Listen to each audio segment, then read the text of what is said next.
Okay, welcome to the Faraday Institute seminar today. I'm Kathy Priest and I look after teacher training at the Faraday Institute. And we're delighted to welcome Dr. Mary Woolley from the nicer Canterbury Christchurch University. And I'll just give you Mary's bio.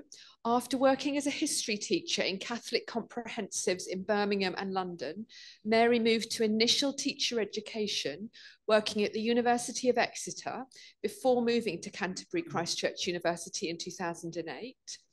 Mary's PhD, completed at UCL Institute of Education, explored teachers changing experiences of teaching history between 1985 and 2010.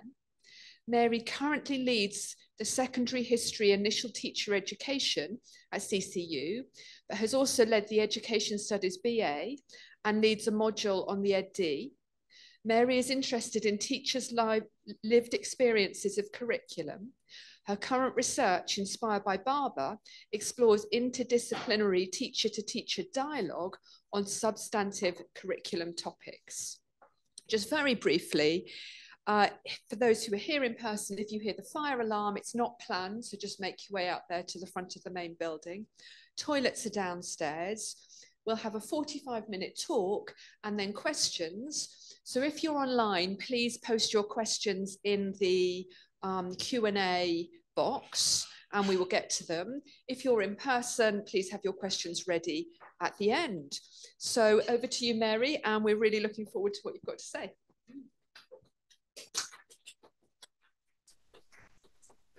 Thank you very much, Kathy, and thank you to the Faraday Institute for inviting me to have the opportunity to come and talk to you today. It's always lovely to come back to Cambridge. So my name is Mary Woolley, as you've just heard, and I have this background as a history teacher. But back in 2019, I was given the opportunity to work on this project looking at beginning teachers and their experiences of science religion encounters. So what I want to do today is I'm going to give a quick gallop through the findings of quite a big research project. I want to share some of our key findings, and I want to make some points really about what we are calling the preconditions of effective and meaningful interdisciplinary work in schools. So just a few definitions of terms before I start. We tend to talk about beginning teachers, sometimes about early career teachers. You'll see beginning teachers, we use that term because it relates to both student teachers and teachers in the first couple of years of teaching. Early career teachers are usually in the first couple of years. And science religion encounters. This is about early career teachers' experiences of science religion encounters in the classroom. So what is a science religion encounter? Well, we've defined that as when scientific concepts creep into an RE classroom, a religious education classroom in England, or when religious or we let in ethical concepts creep into a science classroom. Again, in classrooms in secondary and primary schools. So it was quite a large project which went on for 4 years in the end across COVID. And we had 3 large research questions leading the project. My colleagues, I didn't mention you, I'm going to go back to my previous slide, because by no means did I did this project by myself. Bob Barry here leads our National Institute for Christian Education Research Centre, University Research Centre at Christchurch. And the first research question was led by Professor Lynn Lavelle and Dr. John Paul Reardon, and you'll be able to see John Paul's papers at the end, or if you look at the website, which will tell you more about that first research question. It's based on really close analysis of what happens in one primary school lesson about creation, 2 primary school lessons, I'm sorry. And they videoed it, but they also interviewed the teachers and interviewed the pupils about what they felt was going on in the lesson. So very close and detailed analysis there. Okay, so we're going to talk about numbers 2 and 3 today. So we wanted to find out about student teachers' experiences of these things. And we started off with focus groups. because we didn't really know, much about this topic at all. So we went to student teachers across 6 universities. They were cathedral group universities, and we had 17 focus groups. They started off online, then a global pandemic hit, but we ended up with, as we went, it started off face-to-face, global pandemic, and then we moved online. But we ended up with 75 student teachers in 17 focus groups for about an hour. And then we used those findings partly to give a richness to what we were doing, but also really to help us construct this large online survey. So when we got to the survey, it was accessed by nearly 1,000 teachers, primary, secondary. I'll show you on the next slide, the breakdown. You can see there that actually, because we went out through our university tutor colleagues, we have a lot of primary student teachers. The blue shows you where they're student teachers, so there is a kind of slant in the survey towards those. But there are still substantial numbers there of secondary science and secondary RE teachers. One thing that did happen, which we weren't expecting, is we also disseminated the survey through social media, and we found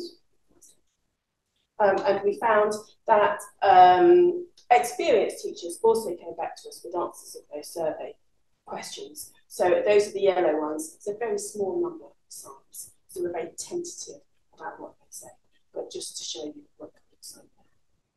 So as we were doing the focus groups, and especially the pilot, the initial focus groups, one of the things that we found, or I found, as I listened to these variety of student teachers, is they seemed to be talking almost a different language about the different subjects. They didn't seem to have much understanding of what was happening in the other subjects.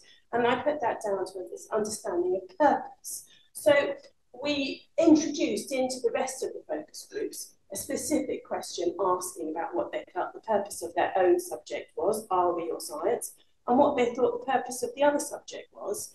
And then we used their, coded and identified different purposes, and we added to that with some that we thought were a bit missing from the literature, and then put together a list. So on the survey, we asked people, RE teachers and science teachers and primary teachers, what they thought the purpose of RE was on the school curriculum. You could ask. Anybody want to go? Should we make it interactive? Is that going to be controversial? I think one of the most interesting things here, and sorry about the quality of the graph, it's a little difficult to see, but in the pale grey, you can see secondary RE teachers, and in the dark grey, you can see secondary science teachers. I've taken primary off the graph now. We'll come back to them later. But in the pale grey, you can see that there is a roughly even split between acquiring, for RE teachers, about acquiring knowledge about religion and worldviews, about developing the skills of questioning, critical education and tools for debate, argumentation, you might say, and providing values education which combats discrimination. So finding one is that the RE teachers don't seem to have a unified purpose when it comes to what their subject is about. And you might well say, you ranked it, and there were problems with ranking, what people put first. But we, apart from asking people, taking this graph is about what people put first, but we also gave 5 points to what they put first, 3 points to what they put second, and 1 point to what they put third. And there is in the paper the second graph, and it's remarkably similar. You might also say, science teachers, you can see, are actually a little different. We've got 40% of the science teachers there saying that RE is about providing values education which combats discrimination. So RE teachers are science teachers are much more likely to think that RE is about providing values education than RE teachers are. Now you might say that surely this is because it's mostly student teachers and beginning teachers, and they don't really have that much time in schools, so they don't really understand what's happening in the other subject. But if we just take those few numbers of experienced teachers with more than 3 years in the classroom, we can actually see that it's exacerbated. So here the secondary science is the pale grey, and there are even more of those there that think that RE is about providing values education. Whereas the RE teachers, the experienced RE teachers, are more likely to say that RE is about acquiring knowledge about religions and worldviews, and this influence of changes in RE specs at GCSE and so on, which probably encourage that type of response. But this is quite important, really, because, you know, in projects like the OARS project at Oxford that we're talking about, argumentation in religion and science, if you're a science teacher which thinks RE is all about values education, and you don't think it's about argumentation, then you're very unlikely to go and approach your RE teacher in order to see how you might work together or something. And we can see that actually it works the other way. So, for the purposes of science education or school curriculum, this was put together by my colleague, Caroline Thomas. And I'm not sure it all comes up in the next slide. So I just want to highlight this one at the bottom, because this was popular among the science teachers. To develop positive scientific attitudes and values, such as cooperation, respect for evidence, concern for life and preservation of the environment. It strikes me, if you took the word scientific out of that, you might have a description of RE. Yeah? And it comes here at the end. So in orange, you have the science teachers prioritising that description as a purpose of science. The science teachers say it's about developing positive scientific attitudes and so on. But the RE teachers don't think that. The RE teachers don't think that's what science is about. RE teachers seem to think that science is about developing facts and knowledge. So we've got this dissonance going on within schools where teachers don't seem to have this holistic understanding of what is happening in the other subject.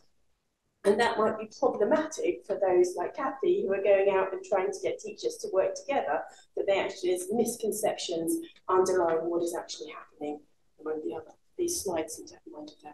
Just go back to okay, so, I mean, other things to point out there, we do have a second, the other high orange one was about stimulating and nurturing children's curiosity in terms of science teachers having that as a purpose of science. Okay.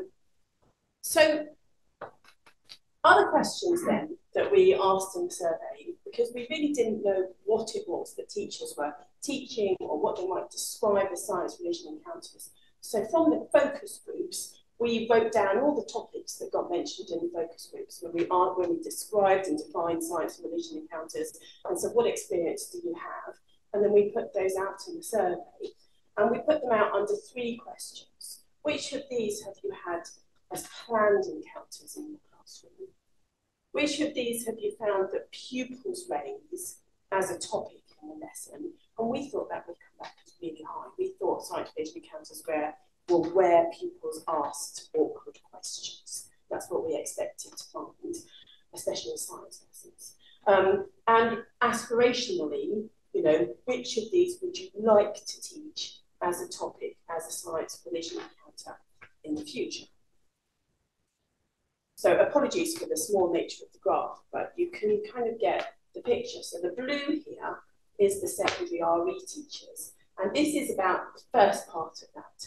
The proportion of beginning teachers who have planned for this encounter in a lesson.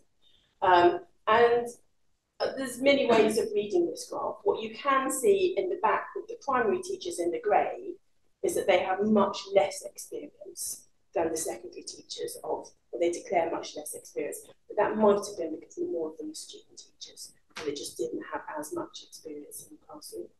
We'll come back to that in a minute. My colleague, Selina, the psychologist who was working on the project, she pointed out that she felt that the science topics were more likely to be experienced by science teachers. So you can see, I'm trying to spot one now, but here we've got the high orange ones, evolution and stem cell research or climate change are high in orange, and they might be seen as kind of classically science topics. So those for science teachers, science religion encounters are things to do with science, which maybe fits with our definition where aspects of religion might creep in. And for RE teachers, we've got the Big Bang, which you could say is more sciencey, really, creation stories, death, design argument. Those are maybe the language more that RE teachers would use, and that's their experience.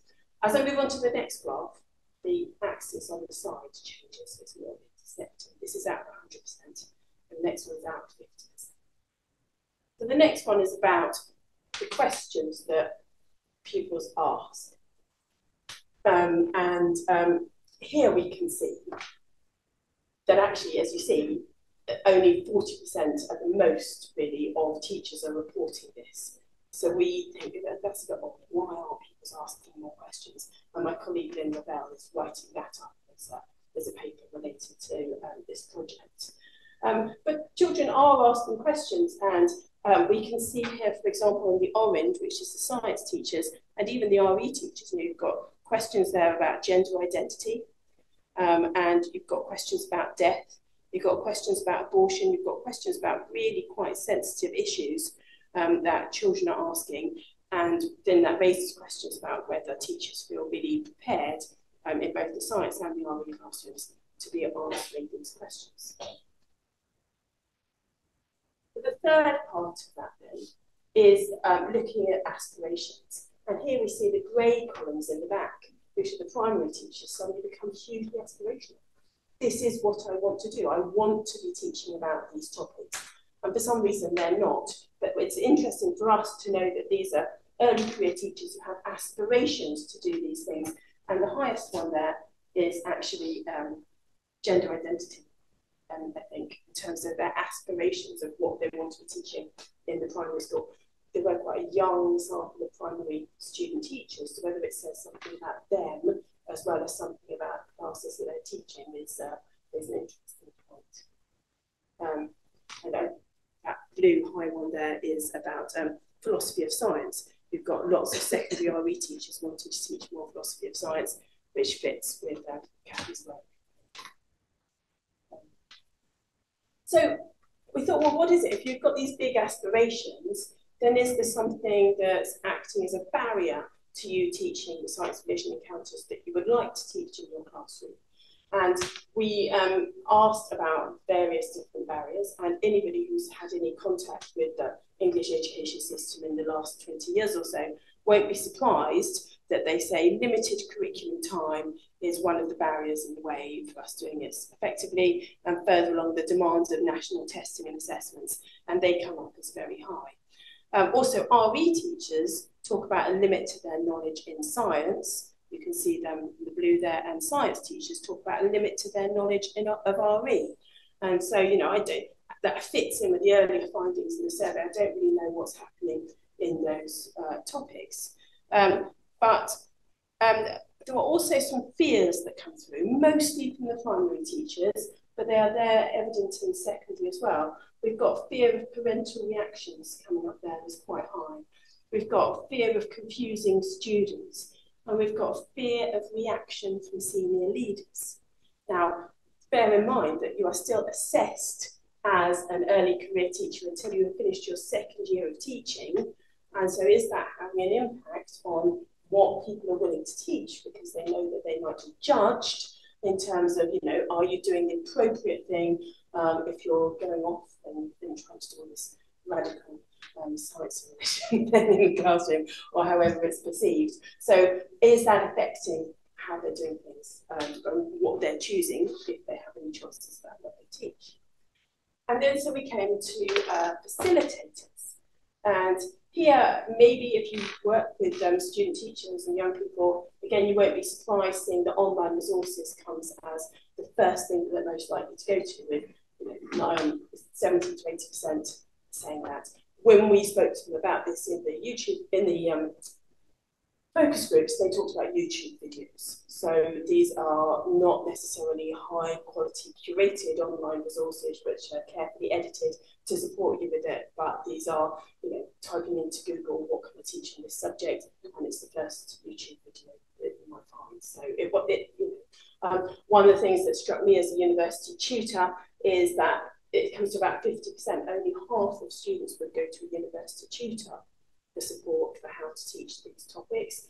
And again, it's around the same, I think, for a school mentor. I forget what we actually call them.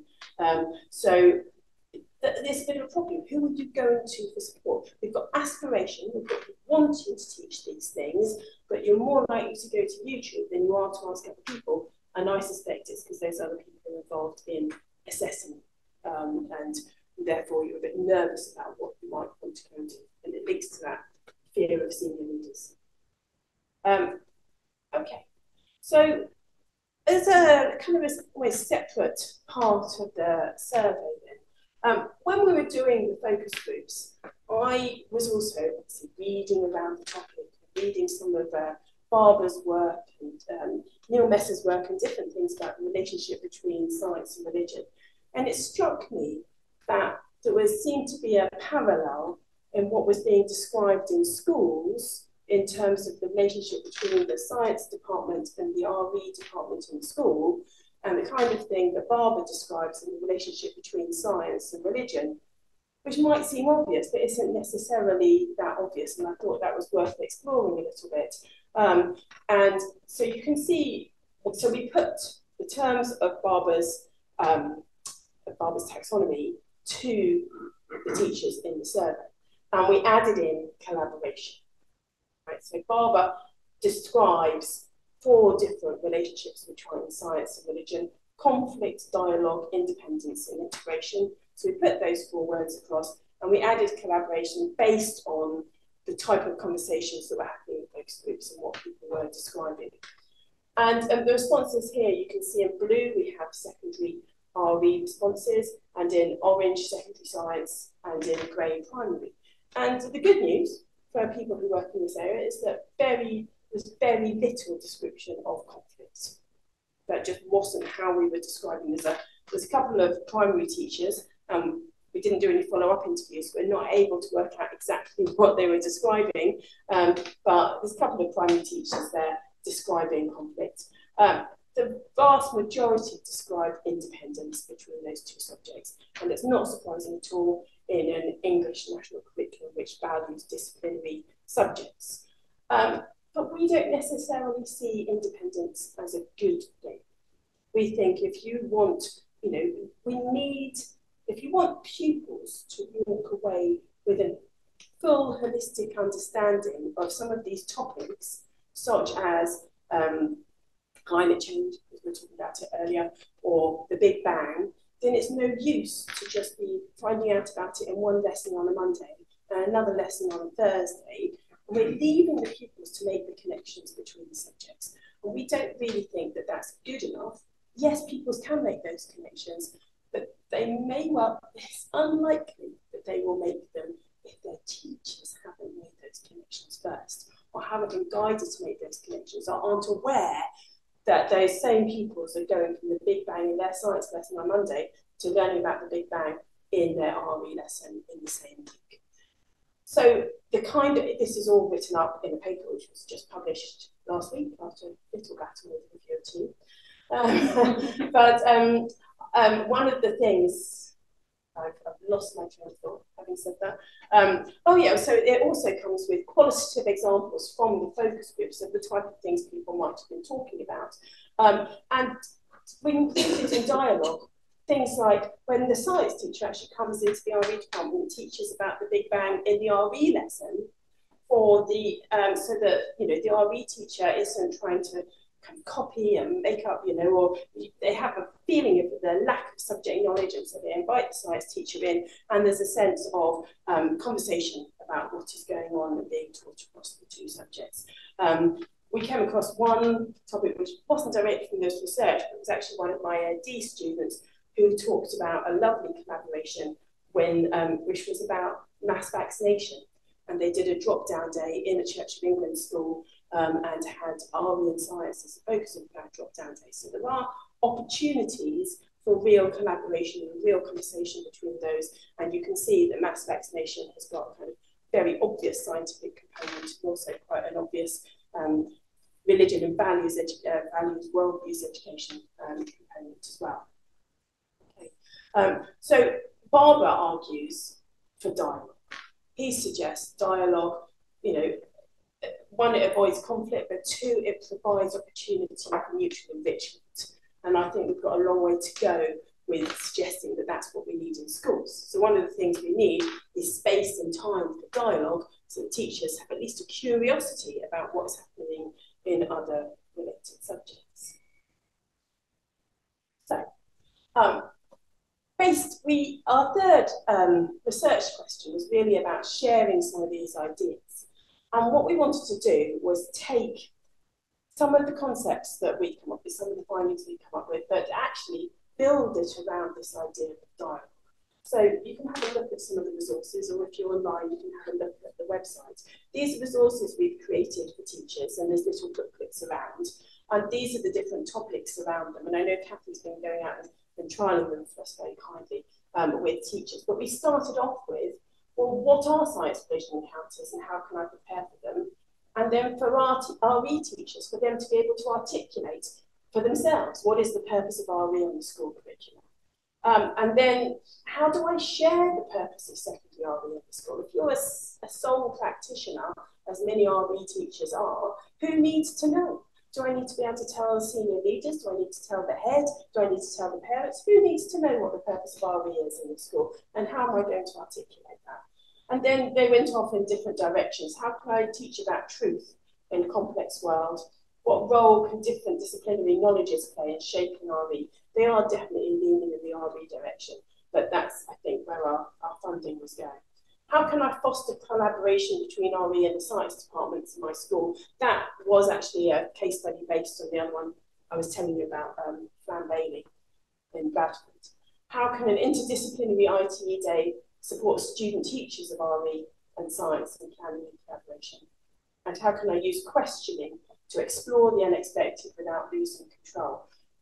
All of these have got a research component built into them, so that teachers are being exposed to the research findings that I've just shared with you, the snippets of quantitative and quantitative research.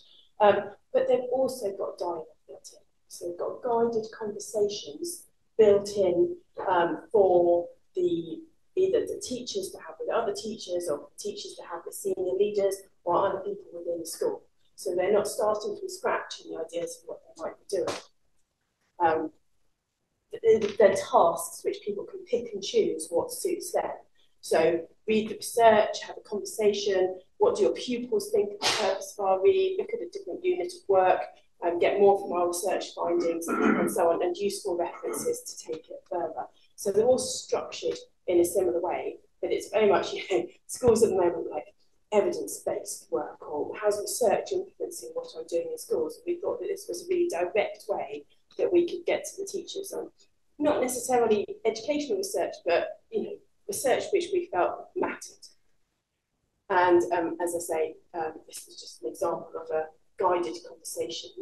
So take the item from our online survey, share it with some colleagues from other departments. Do they share your view on the purpose of RE? So initiating those conversations, I think some of those things would be very easy to do. Yeah, I do. I think this sets quite a high standard of expectations, and I do know, while we didn't have any evidence of conflict, there was definitely examples of tensions in some of the focus groups between particular teachers. But then again, if you don't put this something out there and suggest, then you're not going to go with it. So those were some of the examples. Okay. These, because I'm going to leave the PowerPoint in a minute, these are the papers from the project, but they can all be found, or links to them can be found on our website, which is nicer.org.uk, Science Collision Encounters. And they've all got very long lists of authors, because that's what we decided to do with it. And then one of the other outputs that we decided to do was try and create a video which summarised some of the findings that we have from the project. So I'm going to go to that now. This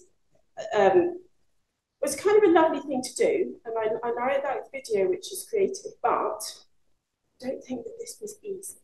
It comes out as quite a nice, simple video, but in actual fact, we had to have so many conversations about what the grand narrative is, about what we shared, about how we were portraying the different subjects, about which gender of child gets put in which situation. That got swapped around a few times. And then just as it came to kind of nearly going out, one of my colleagues said to me, the ship looks colonial. And I was like, oh, goodness me. So unfortunately, we apologise if necessary.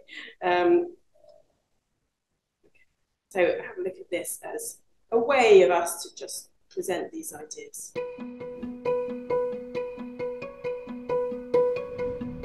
Science and religion.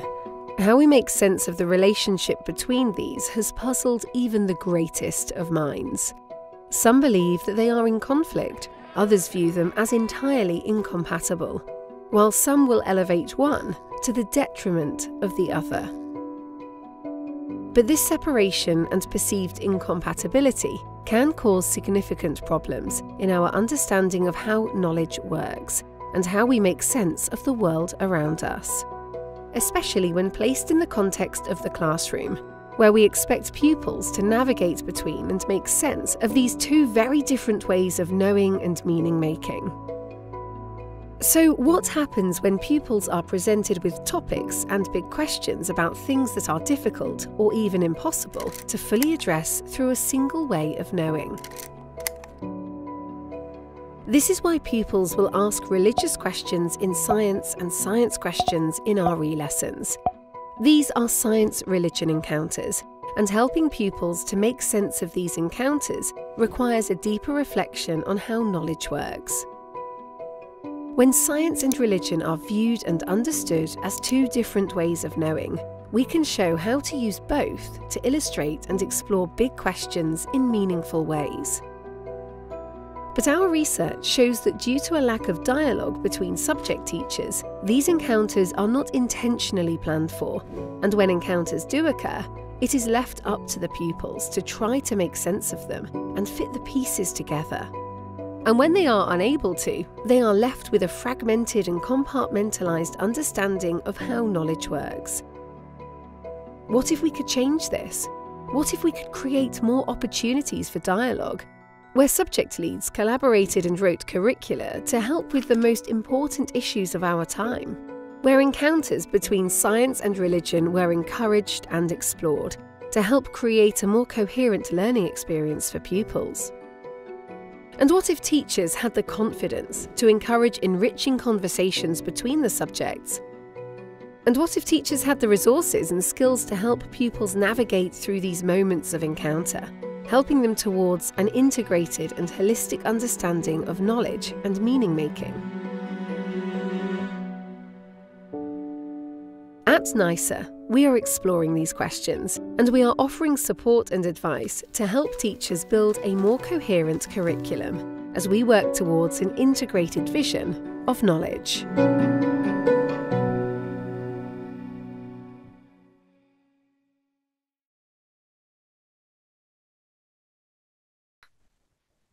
I wanted to summarise by saying that we have decided to work on this project, and there's nothing new about these ideas, but we wanted to emphasise them. The teachers really need to be clear on the purpose of their own subject and at least curious about the purpose of other subjects in order for pupils to experience that coherent curriculum, especially in terms of subjects like science and religion.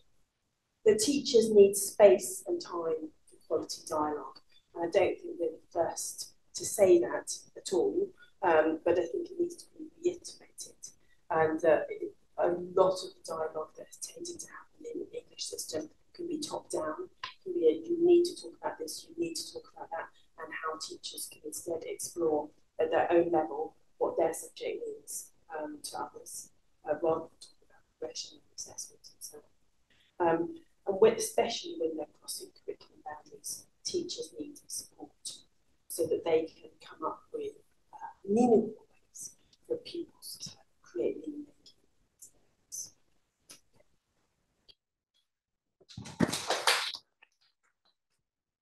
So, Mary, thank you so much. That brings me a lot of joy to hear that. Science, religion and teachers is what I do. Yeah. And it's lovely to hear you delving into it in lots of ways. If there are questions from the floor, I have my own question to start with, and we have a question online. So more online questions as well, please. So you've done this research.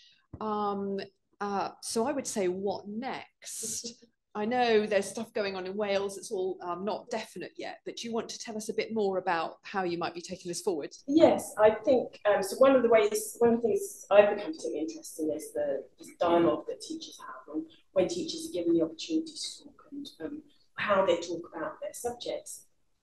And we've been approached by Cardiff Met down in Wales and doing a little bit of work with them because the curriculum for Wales, the new curriculum for Wales, which started last year, is both disciplinary and interdisciplinary. So what I think teachers are having a lot more of those conversations in their departments and beyond their departments about what their subject really means and what does that mean for science and religion, especially when religion in the Welsh curriculum becomes RVE, religion, values, education, and it's also a cross-curricular theme of their curriculum. So we're quite interested in working with them. That's what we're planning. But we've also general interest in the opportunities teachers are given. You know, as we were talking about earlier, professional wrestling in terms of what the curriculum is so tight, isn't it? And deciding what should go in it and how I justify that and really thinking about those things as we're educating our teachers. Super. And do you think England will follow suit soon, or is there any hope? I think we feel very disciplinary, but I do think it's very interesting that colleagues in Wales have said that now they're having to talk in interdisciplinary terms. The way that their teachers are able to articulate their own subject seems to have improved. So I don't think we need to have a fear of working with other subjects. I think we just need to seek out quality in how we do that rather than making it ad hoc or doing it because somebody tells us to do it. You know, these are things with people learning at the heart. Super, super. So let's give this online question. It's quite long, so you can read it as well. It seems that your data says the following. RE teachers think that science is about developing facts and knowledge, and they also think it's what RE is doing. But science teachers think that RE is developing values, and they also think that's what science is about. Have I understood correctly that while science teachers and RE teachers disagree with each other about what their respective students are doing, they both think that RE and science are doing similar things, but they invert the connection that you might expect, with RE teachers being interested in facts and science teachers being interested in values? Should I be surprised by this?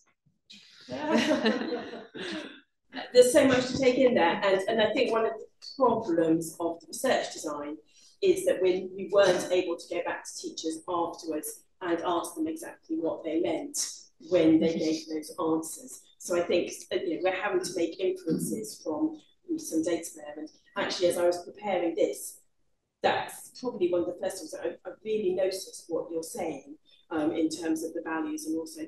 But I wonder whether we're encouraged, or whether schools are encouraging that facts thing in the knowledge-rich curriculum and the curriculum turn that we've had over the last 10 or 12 years, and so that's part of where that's coming from. I mean, at no point are we claiming that we've got a full understanding of what's happening here, but I do think we're picking up interesting points which are worthy of further exploration, and I do think that they don't seem to understand what the other parts do. That's the major point to bring across. Even have a limited and almost a negative understanding of the other subject, which I think could act as a detriment to collaboration. Super, thank you. Over here, Cara's going to pass the question. Yes, thank you for that. I do have a question, but that last point made me think. I worked in a school a couple of years ago, and one of my main roles was going into RE classrooms, and the RE teachers were neither of them religious. And I wonder whether something contributing to the RE wanting to teach facts and just sort of the bare statements is a reluctance to put any of their own views into it, because if they teach values and ethics and views, then they could get themselves into hot water as to whether they're promoting a particular view or denigrating a particular view. Yeah, I mean, that's a very interesting point.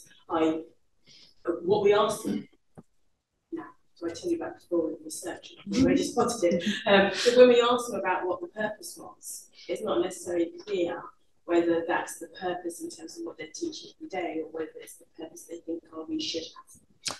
Yeah. Yeah. And don't tell me your team. And if I could go back and change it, I would, because I think the thing about the experienced teachers in particular saying that they're teaching religions, which becomes unfortunately facts about religions, we don't know whether that's what they want to do. We just know that that's what they have to do. I train history teachers at the moment, so do I think that there are some issues and some fears about values in the classroom? We've got conflict in the Middle East, and we've got schools saying to some of my student teachers, I don't want you to talk about that. And they're just shutting down the conversation. I'm not saying it's happening everywhere, but I have heard examples of that. So who knows? I'm really not an army specialist, so I don't want to go too far into whether that's happening or not. But I'm sure, I think there was a shift away in the curriculum, away from some of that values heavy army that I experienced when I was at school. And I think there's a lag in teachers understanding the shift in what's taught to them. Super, thank you. I can't see any more questions online, so Steph, go for it. Thanks. So in some of our work, I've kind of found a bit of a pushback from, let's say, science teachers who feel a bit worried, or they're kind of hearing this as a bit of a, oh, I've suddenly got to think about including religious education in the science classroom, and there's the fears around it, but there's some particularly like angry, oh, there's no place for religion here. And I have, thought about it and tried to respond helpfully, but I'd just be really interested to hear how you might respond. Yeah, I mean, I think in the focus groups, we found a complete range of responses to that. And some of the student teachers had been asked as part of a different research project to find somebody from a different subject to work with. And there were some lovely examples of people who had found, I'd say, probably a Christian scientist to work with to help them explain evolution or something like that in the origin. I can't remember the specific details, but there's some lovely conversations there going on in that. And there were also examples of the, well, I approached that science teacher and they said they didn't want to know. So I think how we handle it, I think uncovering the misconception is the beginning of it. When we started saying to science focus groups about, does religion ever creep into your science classroom, there was a little bit of silence. I said, well, of course not, I would never let that happen. We deal with facts, none of that over there. But then when we started talking about religion and ethics, and people got to know each other, it kind of warmed up. Some of the examples that we heard tended to be, well, yeah, I do a role play, and I say, and here's what the Christian view is. And then we thought, how do you say, what about the kind of all the nuances and the shades of grey within what that might be? And actually, you've just given the Christian the most extreme possible view. And thought, oh, that's a bit unfortunate. But unfortunately, the take on that is really unclear. And I only have one example in the focus group of that happening, but I suspect it happens in schools more than we would be comfortable with. And I think, but then again, the RE departments can do it as well. Here's the fundamentalist Christian view, here's the liberal Christian view, and that's it. So introducing complexity without that fear of confusing children is, I think we need to be building stories about this with examples. Different people and different real life opinions, and seeing how complex people are, but don't just fall into extreme categories. Super, thank you. Dennis, did you have a question? Yeah.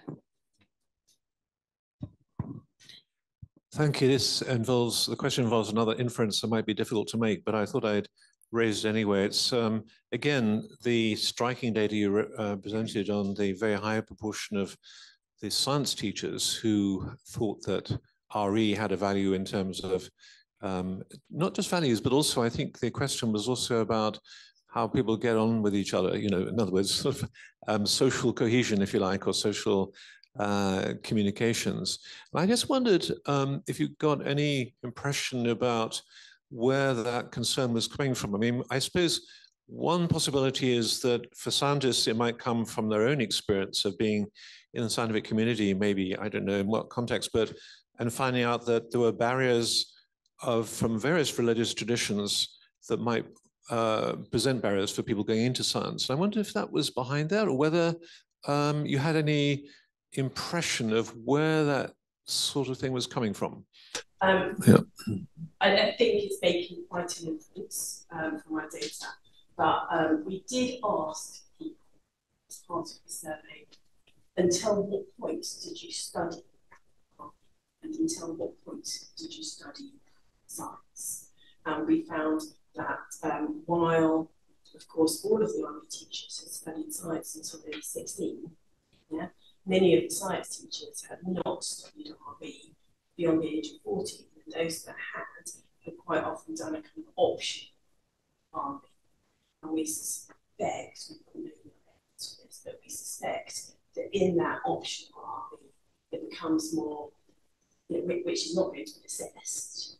It then becomes what's going to interest this class today. Hi, this was really, really interesting. So thank you. I'm curious, you spoke briefly about how in some instances that you observed, there were times where there was kind of a like stereotypical caricature of a religious group that kind of led to some of these tensions that are going on. But I'm also curious about, on the flip side in the curriculum, how much there's kind of a stereotype of what science is and what science does that might also contribute to some of these issues. I'm sure that is the case, and I haven't got any evidence, and so I'm tentative, I'm reluctant really to go. I have one piece of anecdotal evidence which says that that's the stereotype of Christians in the science classroom, and it's not one that I feel very confident about using, but it was there, and it led me to ask more questions. Really, I think one of the things we found. Yeah, I think some of the RV teachers might have quite a stereotypical idea of science, and some of them had amazing responses because they'd studied science or philosophy at a higher level, and they were able to give actually a much better description of the nature and purpose of science education than we got from any of the science teachers. So, there were contrasts and nuances and so on in what right. And I think when it comes to saying science is about facts, quite often it's about their experience of they remember having to learn all that because they were examined in it and so on, and so that stereotype stays. But because we didn't go back into the afterwards, I had Super. So I have another comment really, that in my work, I find that primary school teachers are much more open, and it's much easier for them to integrate the two subjects because it's the one teacher doing both of them in the classroom. Whereas in secondary, because the departments are very separate, it's a long journey to even get to think about the fact that you might integrate them.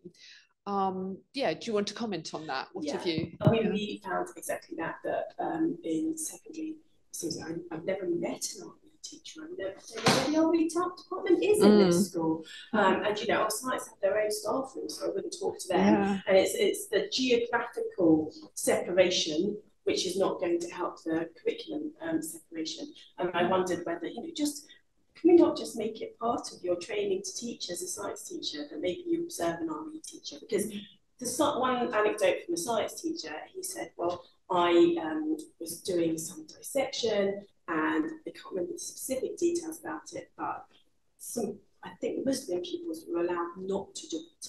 But the question didn't come from those pupils, the question came from the other pupils in the class. They said, well, why are they not allowed to? Why, and see, I couldn't answer that, but I went to the RV teacher and I found out as much as I could about the specific, demands on them and their faith. And then I came back and I was able to feed that back to the class. And I thought, that's the kind of dialogue you need. You need that friendly face that can help you answer those questions and give a decent answer back to the pupils, rather than say, just shut up you know, as we might be tempted to do. Not me. In terms of primary, yes, in Wales, I've got some interesting ideas on this. Our contacts in Wales, when they do interdisciplinary, and they say, well, actually, maybe some of the primary teachers think that they're doing interdisciplinary because they've always done interdisciplinary, and yet when you actually dig down and think, well, what is the relationship? Is it actually quite separate? Is it, you know, well thought through, rigorous practice? Or, but I'm a secondary practitioner. I'm very reluctant to speak too much about what's happening in primary, but I think they are much more used to having the same teacher working across things. But it's amazing how many of them said that the subjects were independent. And you think quite a chunk of those must be working in church schools. And yet how are the children coping if you're teaching evolution one day from this perspective and evolution another day from this perspective, and then they're 10-year-olds and they're trying to make the links across why you might be saying different things on a different day with the same pattern. So I think it's quite demanding as well. But my colleague Caroline Thomas is writing. Super, really interesting. Thank you. Pavlina, did you have a comment? Thank you for your talk. The whole idea of religious education is actually quite strange to me, I guess, because I come from the Czech Republic. We don't have religious education at all at schools. The thing which we have is sort of catechism, which has nothing to do with religious education. So it all sounds to me like, well, this is something which can happen just here in the UK, because I can't even imagine how a preparation of teachers happens and how religious education made it into national curriculum. Because as my country was founded in 1918, and it had a very moving history, went through various periods of searching for identity. And we simply ended up as a more secular country or state. And I can't imagine that we would return into something which would even touch religious education at school at all. And so, sorry, I just don't understand how you made it. So even the beginning, I'm quite curious about, please let me know how this can happen. So there would be religion towards the public, and it's more kind of a... It's led by parishes.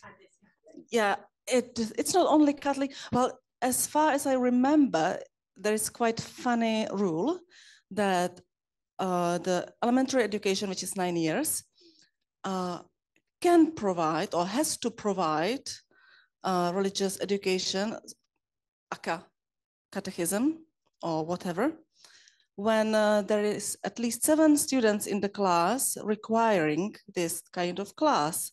They are not told this at the beginning, so it has to become or happen by an accident, I guess. So they don't know they should ask for that. And the second thing is, when they or if they ask, the school has to provide a teacher, but nobody says for what kind of education, what kind of catechism, what kind of religion or tradition or culture. So it can be quite funny result. And so I guess it's also another thing that actually it's more like Sunday schools or what happens, and it's led by parishes and local communities. So the right kids go to the right class, but as you can imagine, it's very separated from the real education. I could probably teach you a module. And we used to actually, Bob and I used to teach a module which Bob called Faith in Education, which was quite nonsense title. So in summary, obviously many of the churches and many of the schools in this country were founded by churches. And from the 1944 Education Act, RE is part of it, but it's not part of the national curriculum. It stands alone from the national curriculum, and what is taught in it is decided by local groups of religious people, which are called sacraments. And that causes all sorts of interest in itself. And really part of the reason for the different senses of purpose among those RE teachers is that there can be very different backgrounds in RE teachers. It's a multidisciplinary subject that comes from sociology and theology and is trying to do an awful lot of different things. And so, you know, you're right in your difficulty of imagining exactly what this subject is and how it comes to be. And it then is faced with different pressures from all sorts of people who are trying to put different things into that subject. So that means it's even more important for those other teachers to be able to articulate exactly what they're doing and why they're doing it. And I think there's a lot of us who've done good argument for the case barrier in schools, but it seems to not be the people who are running academies necessarily in academy chains of schools who are supporting that, and the campaigns have a challenged subject. Super, thank you. Felicity, did you have one last question? And then I have another last question. Yes, the question I've been holding on to was precisely that about, was what you raised, Kathy, about primary school teachers being the same person quite often who teaches both subjects, but the graph showing that they, if anything, are more convinced of the independence or the conflict between science and religion than the people who only teach the one subject. But I had another thought, which was, what about other subjects on the curriculum? So I don't know, this has been specifically about science and RE. I'm thinking geography would be the key other one that brings in both where science religion encounters happen, I suppose. So if you think of a subject like climate change, and geography, and the way it's taught in England at least, includes both physical geography, so rivers and rivers being washed away if logging happens, but then it brings in political systems, which then bring in ethics and ethics systems, and religion and culture feed into that.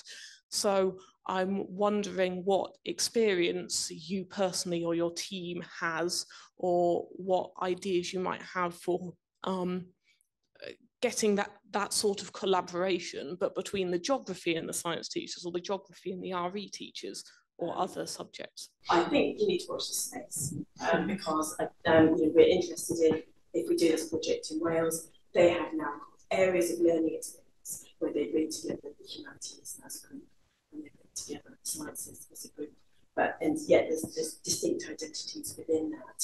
And so we're interested in the conversations that teachers are having, for example, between geography and science about climate change, or between history and biology about climate change, and thinking quite broadly about this, because I think climate change is agreed to be one thing that is definitely interdisciplinary as a concept. You can't do it all in any particular subject,